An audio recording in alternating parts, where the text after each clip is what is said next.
এই নির্বাচন কমিশন নির্বাচন দেবেন এবং ডক্টর ইউনূস সাহেব বলেছেন ডিসেম্বরে না হোক জুনে হবে। এই কথাটাই আমাদের একটা বিব্রতকর অবস্থা ফেলে দিয়েছে যে একবার বললেন ডিসেম্বর, আবার বললেন জুন। এই যে আপনাকে একটা বিব্রতকর অবস্থা ফেলছি, এটা আপনি নন। আমি শ্রদ্ধেয় ইউনূস সাহেবকে বলতে চাই, এটার জন্য আপনি দায়িত্ব বহন করেন না। আপনি ডিসেম্বরে বলার পরই আপনার অন্য একজনকে বলে দিল জুনে, পরে আপনি এটা এন্ডোর্স করলেন। কিন্তু এই যে বিষয়টা, এর মধ্যে আমি বেশ ভালো একটা সন্দেহ করার মতো যথেষ্ট যুক্তি আছে যে এই নির্বাচনটা যেন না হয়। আমি একটা কথা বলি, যেটা আমার নিজের কথা, আমি আগে বলছি এখন বলছি, নিজের কথা, এটা কিন্তু দলের কথা না। আমি বিশ্বাস করছি না, আমি আশা করছি, একটা কথা আছে ইংরেজিতে, hope for the best, think for the West. ভালো কিছু আশা করো, খারাপ কিছু চিন্তা করো। খারাপ কথা চিন্তা করো, ভালো কিছু আশা করো।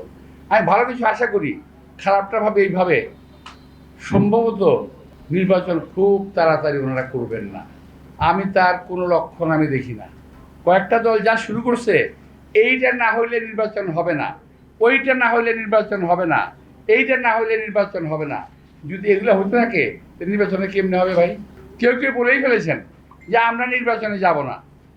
আরে ভাই, কয়েকদিন আগে হলে আপনার নির্বাচনে গেলেই কি না গেলেই কি, আপনার অসীন্ত কেটা বাংলাদেশে, কারণ আপনারা নির্বাচন যাবেন না, ধমক দেন, কোনো লাভ নাই। আমার মনে হয় নির্বাচনটা যথাসময়ে আমরা আশা করতে পারি। আমি খারাপ কথা বললাম যে hope for the best, think for the West. আমি খারাপ কথা বললাম, খুব দ্রুত নির্বাচনের সম্ভাবনা কম। আর ভালো কথা বললাম যে আমি আশা করছি নির্বাচনটা হবে। আর একটা কথা ভাই, সাংবাদিক মাধ্যমে বলি, আমার সম্পর্কে এই বেশ ভালো ভালো কথা আজকাল ব্লগাররা লিখতেছে। তো এখন আমি মনে মনে খুব চিন্তা করলাম, বেটারা আমার বিরুদ্ধে এভাবে কথা লিখতেছে, খুব আজে বাজে কথা লিখতেছে। মনটা খারাপ হয়ে যায়, আসলে খারাপ হয়ে যায়।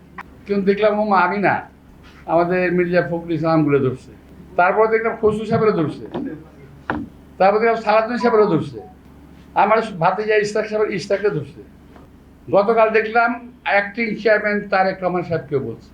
অর্থাৎ আপনি খেয়াল করে দেখেন, অন্য কোনো জুনিয়র নেতার সম্বন্ধে কিন্তু কিছু বলতেছে না।